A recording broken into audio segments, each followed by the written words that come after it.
G'day guys, Iceman here doing another quick review on my Burnt Bronze 44 Mag DE for Wire, who's a new member of the forum, is looking at picking up one of these in a couple of weeks I think, and he was just asking about the finish on it, and so I thought I'd do a quick one for you. I've got more natural light coming in from the window here, and I've got a spotlight on it at the moment, which I'll turn off so you can see it in completely natural light. But just wanted to try and get the highlights for you a bit more, give you a close-up of it. It's really a deep, almost gold, deep gold colour, deep bronzy coloured, metallic, flaky to a certain degree. I'll just clear this out for you quickly just to show you that it is clear, and try and get it up close for you so you can see the colour and try and get some highlights for you. So I'll turn the spotlight off and it'll go back to natural daylight, and you can see that's it out. I know that some people have said, oh, it looks a bit brown online. Well, it does in the factory photos.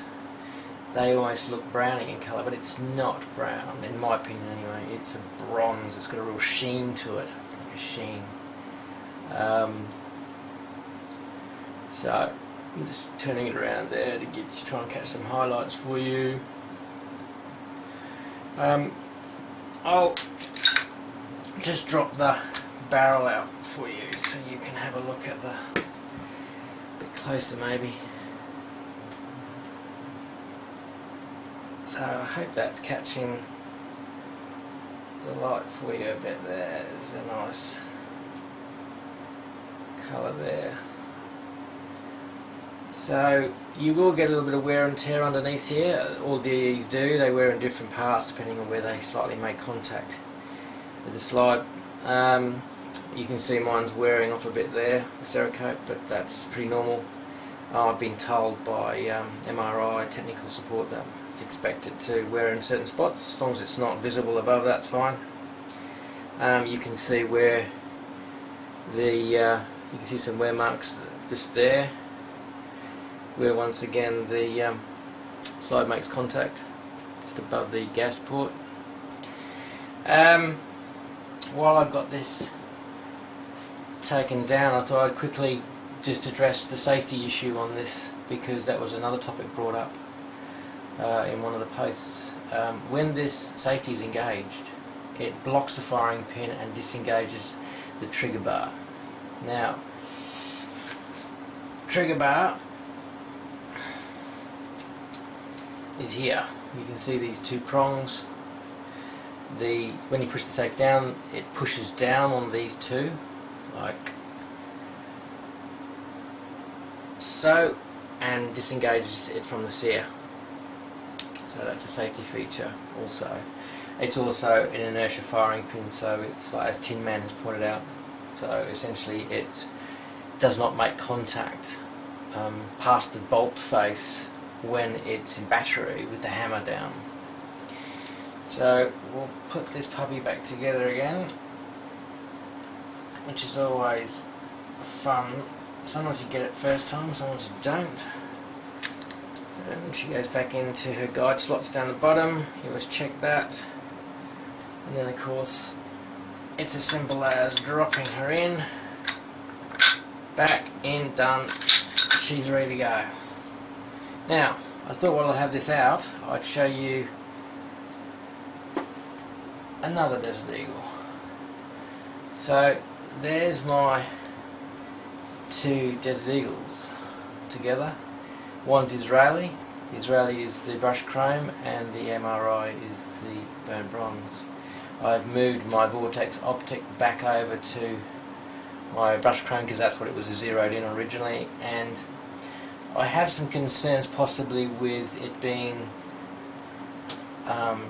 screwed onto here, that it might wear away the Cerakote under here, and if I was to take it off later you might see a wear mark there. So I'm still going to experiment at the moment. I'm not convinced it will, because once this is locked in, it's pushed all the way forward against the Picatinny slots to absorb the recoil, and it shouldn't move at all I haven't seen this move an inch, not even a mil, not even a millimetre since it's been put on here. So I'll probably move it between the two until I've done some testing. But to answer Wyatt's question regarding the Vortex, I found it to be superb. It is not a cheap bit of kit. That's $700 odd, and but that's a 3.0 MA reflex, which I love. So the difference between these two is essentially they're the same pistol. I'm happy that I've both got the teardrop safety. One's got flutes, one doesn't. And this is a one-piece barrel, this is a two-piece barrel with the seam just here, which you can see. And let's clear that one out for you. There you go.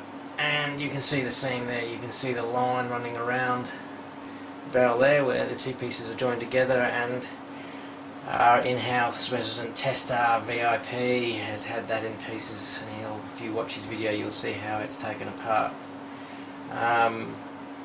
So essentially that is a brushed chrome Israeli Desert Eagle in 44 mag, and that is a 44 mag in brushed chrome, and if you put the two together you have two 44 Magnum Desert Eagles.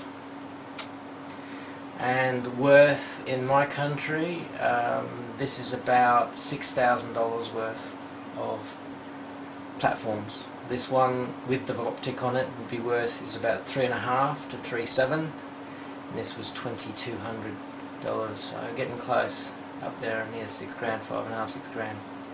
I know in the US you can probably get these for half that price, but we're not in the US. Can't have the 50A here in this country without special license, and it's really only for collectors.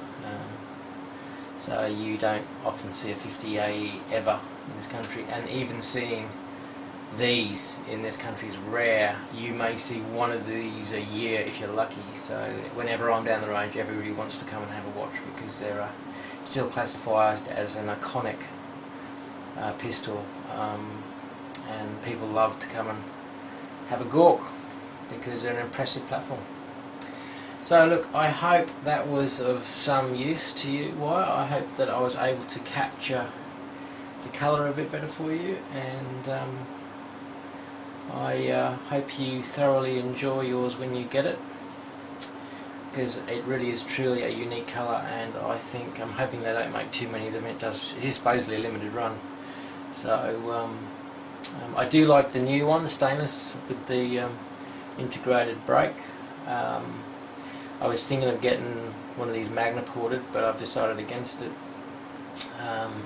I don't like the rail down here. I've decided it's just a little bit overkill, and it detracts from what I believe to be the classic line, which is this line here of the Eagle. And by putting another one of these down here, you're sort of doubling up, and it sort of changes its appearance quite substantially, I believe. That's my opinion, although I still like the stainless on it. I'd love it if they made it without this rail extra rail, but with this integral brake. I think that would be a big hit. But for anybody who's hunting, that's going to be a bonus, because they can get their torch on there and whatever they want. You can even put a laser on it or whatever. So anyway, Happy New Year, guys. Hope that was of benefit to you. Cheers.